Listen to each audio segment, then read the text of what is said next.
नाव स्वराज्य न्यूज, रयतेचा बुलंद आवाज। भोंदूबाबा अशोक खरात याचे काळे कारनामे बाहेर येत असून महिला लैंगिक शोषणासोबतच आर्थिक फसवणुकीचे देखील गुन्हे आता समोर येत आहेत। याच दरम्यान प्रसिद्ध नृत्यांगना गौतमी पाटील हिने अशोक खरात प्रकरणावर प्रतिक्रिया दिली आहे। भोंदूबाबा अशोक खरातवर योग्य ती कठोर कारवाई झालीच पाहिजे, यावर लक्ष द्यायला पाहिजे। परत आपल्याकडे अशा घटना घडल्या नाही पाहिजेत असं गौतमी पाटील म्हणाली आहे। तसेच यासाठी कडक कारवाई व्हायला हवी, म्हणजे देशात असे प्रकार कुठं घडणार नाहीत असंही गौतमी पाटीलनं सांगितलंय। अशोक खरातवर आणखी एक गुन्हा दाखल झालाय। अशोक खरात यासह समता पतसंस्थेच्या राहता शाखेच्या व्यवस्थापकावर गुन्हा दाखल झालाय। 2021 साली समता पतसंस्थेच्या राहता शाखेत उघडली 100 खाती। या खात्यातून आतापर्यंत 60 कोटींपेक्षा अधिक रकमेची देवाणघेवाण झाल्याची माहिती आहे। या प्रकरणी हा गुन्हा दाखल करण्यात आला।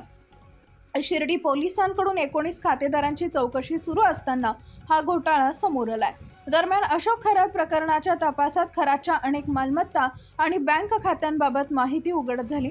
अनेकांना जाळ्यात फसवून भोंदू खरातनं अमाप माया जमवल्याचं तपासात समोर आलंय।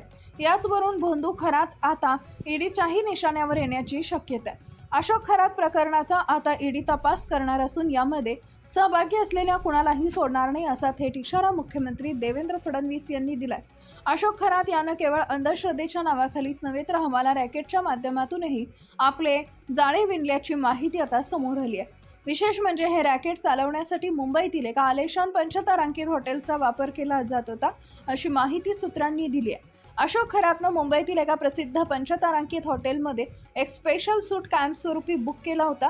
या रूमचे दिवसाचे भाडे 25,000 रुपये इतके होते। वर्षाचे 365 दिवस ही रूम खरातच्या नावावर बुक असायची। या आलिशान रूममधून कोट्यावधी रुपयांच्या हवाला व्यवहाराची देवाणघेवाण आणि आखणी केली जात असल्याचं तपासात समोर येत आहे। कोपरगाव येथील समता नागरी सहकारी पतसंस्थेच्या शाखेत 57 खातेदारांनी 100 खाती उघडली आहेत। या प्रत्येक खात्याला नॉमिनी म्हणून अशोक खरात यांचं नाव असल्याची माहिती आहे। या खात्यावर सुमारे 60 कोटी रुपयांचा व्यवहार झालाय। यामध्ये 8 खाती ही खरात कुटुंबियांची आहेत। यामध्ये चाकणकर नावाचाही खातेदार असल्याची माहिती समोर येते आहे। विशेष म्हणजे या सर्व खात्यांशी अशोक खरात याचा मोबाईल नंबर जोडलेला आहे। खरात याचा वारसदार असलेली खाती कुणाच्या नावे आहेत याबाबत पोलिसांना विचारले असता त्यांनी नावं सांगण्यास नकार दिलाय।